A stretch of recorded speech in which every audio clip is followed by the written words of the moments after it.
I grew up in southwest New South Wales in a rural area. I went to Sydney in my early teens when the family moved, and from there I went to Sydney University and did a degree in fine arts and archaeology.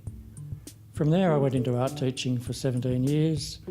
While I was teaching, I didn't have much time or patience for painting or any other art form. When you're working with students all day, the last thing you want to do when you get home is the same thing you've been doing with them all day. The two things that influence me most in my paintings are pattern and colour, especially Islamic pattern and the patterns in ethnic textiles. I love spending a lot of time when I'm overseas in souks and bazaars to find that special piece of fabric that I can use in the background of my paintings for my tablecloth. I especially love to paint pattern on top of pattern. My mantra is obviously not less is more, it's often more is not enough. You'll notice in my paintings I have reflections in the tea, I float flowers in the tea, there's reflections on the porcelain, pattern on the porcelain, pattern in the background, over the top pattern. That's what really inspires me. My preferred medium is oils. I cannot seem to get the qualities I want in my painting with other mediums. Especially in the tea, I like to get that luminosity and translucence, and I find with oils it's the only medium I can successfully do that with. I really love painting in oils. I love the smell of all the mediums that are associated with it. Overall, it's just a nice experience. My work is very time-consuming. Each painting can take anywhere between 6 to 12 weeks to complete. Therefore, I don't have a great output per year. My artwork has changed quite dramatically over the last 10 years.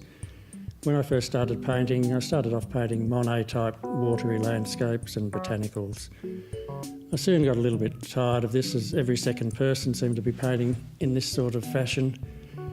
And it wasn't until my grandmother moved into a retirement village and she gave me a lot of her porcelain and lace and doilies and things that I thought, because she was such an important influence in my life, I thought I'd pay homage to her and try and use these items to develop my art in a new direction.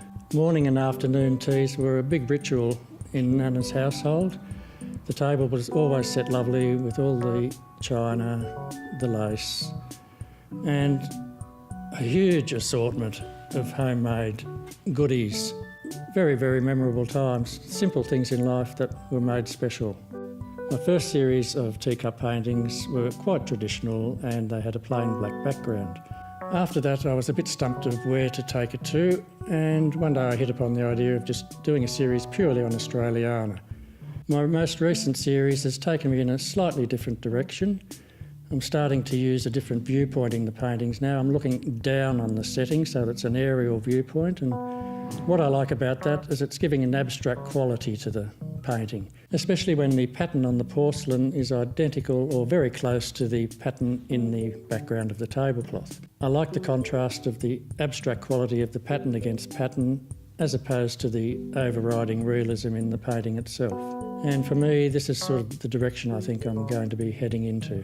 My work is a little bit of a reaction against the overriding prevalence of technology in society and in our lives, when people seem to be obsessed with a screen of some sort and not taking time to just enjoy the simple things in life, or just making the simple things in life a little bit more special. My short-term goals over the next year or so are just basically just to keep producing work that I'm 100% satisfied with and work that gives pleasure and joy to other people.